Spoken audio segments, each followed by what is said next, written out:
Welcome back, everybody, to another interview with an FCRV friend. Today we have Gerald Pfirsch from, is it Montana, right? Yes, currently Montana. So we're going to get to know him a little bit better as he is the current president-elect. So you're from Montana right now, but I heard that you were moving. So where are you headed to next? Well, we are moving back to Colorado.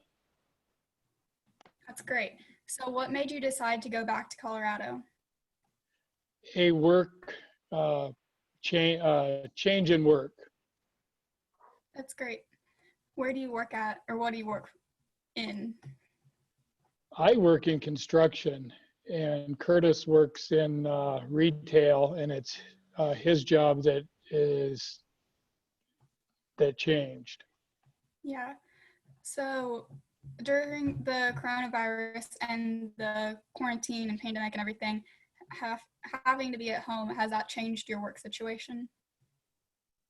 Actually, yes, it did. I was laid off because of COVID-19, which I'm a firm believer that everything works out for a reason. And the reason is the job transfer, selling of the house, and preparing for the move. I've been doing a lot of painting and home improvements and actually preparing for the move. Well, that's great to get to do that during this. So as the president-elect, how long have you been in FCRV? I joined in 2005, so it's been 15 years. Awesome. It seems like just yesterday. So in the past, the Teen Queen and King pageant has been larger and has slowly diminished, and there have been rumors going around about the possible cancellation and just getting rid of the pageant. So what's your opinion on that?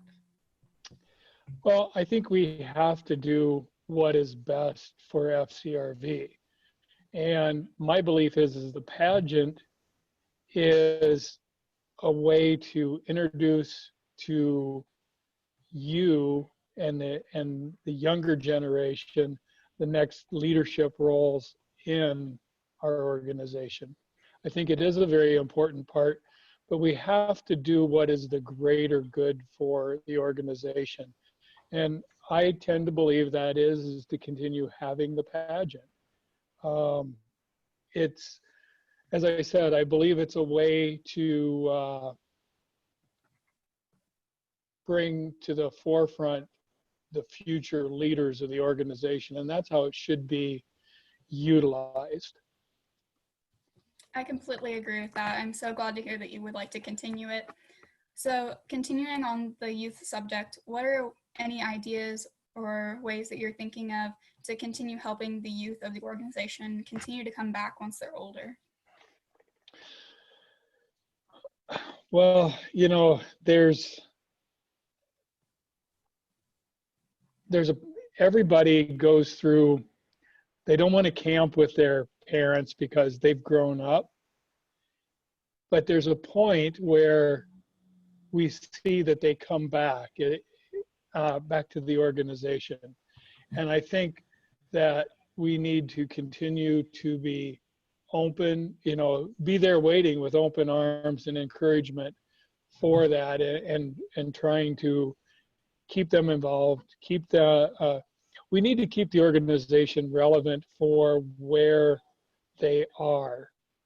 And I'm a firm believer that as an organization, if we are to survive, we need to be appealing to the younger, younger generations. Mm-hmm. You know, and that's not just one generation. That's the 50 to 60, the 40 to 50, the 30 to 40, the 20 to 30, and then, you know, and the teens as well. We need to have programs that are relevant to each of those age groups not just retirees, not just working, but everyone. Mhm. We have to be inclusive, not exclusive. Yeah. So if you were to be running for Team King, what would your skill or your talent be? Oh, that's a good one, because I guess my talent would be working. I, uh, I tend to be a workaholic. Um, I'm an avid beekeeper, so I probably would do something along the line of something that had to do with beekeeping. That'd be pretty interesting. I don't think anyone's done anything like that before. So with the convention having to be canceled this year, unfortunately, and being moved to a virtual convention, what do you think the benefits from that are going to be? Well, the nearest benefit that I can see is it's going to be a way for us to maintain those connections between between members. And that's really what many people go to campvention for, is to see. When I go to a campvention, the first thing I do is I try to find people that I met at previous campventions, and many of them are from the very first campvention that I was at. Do you have any stories from campventions in the past? Oh, there's a lot of stories. My very first campvention was Pueblo 2007. And I was in charge of electricity. And as you know, dinner time is 5 o'clock. And I had my kids with me, and I would be cooking dinner, and the radio would go off, and somebody was having an electrical issue, or the power was failing in some part of the fairgrounds.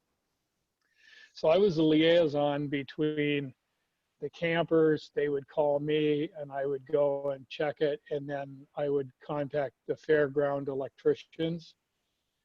And after part of the week, I guess it was about probably middle of the week, where I was just fixing dinner and on the grill, and the radio started going off. Everyone was having power problems. It was extremely hot, and my daughter said she took the spatula, because I was making hamburgers for us, and hamburgers and hot dogs, I guess. And she takes the spatula away, and she says, "Just go. I will make sure to have one when you get back." She said, "Just go get." Mm-hmm. So I mean, and that's how it is when you're working at campvention. Mm-hmm. You literally become part of that. I mean, it kind of takes you over, Yeah, and I it's can always see. a lot of fun. Yeah. So, what opportunities are you most excited for as being president-elect? I think it's I'm looking forward to the next 2 years, and Sherry had waited to appoint a co-chair for 2021, and I had just came off of being co-chair for 2019 in Hutchinson, Kansas, so I get a year off and I get to do it all over again. Yeah. And and it's going to be a lot of fun. Campventions are always fun, and I guess I look forward to trying to take the organization and continue forward.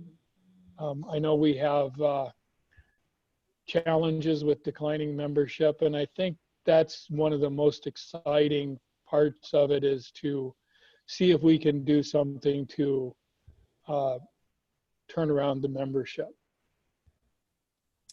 Do you think that after having 1 year of a break and being on a virtual campvention instead of a regular in-person campvention, do you think that in 2021 in Wisconsin that the number of attendance is going to be down? You know, what I'm hoping is that we create enough excitement that the numbers actually go up. And I know there's a lot of people out there who are disappointed that they don't get that they can't go this year.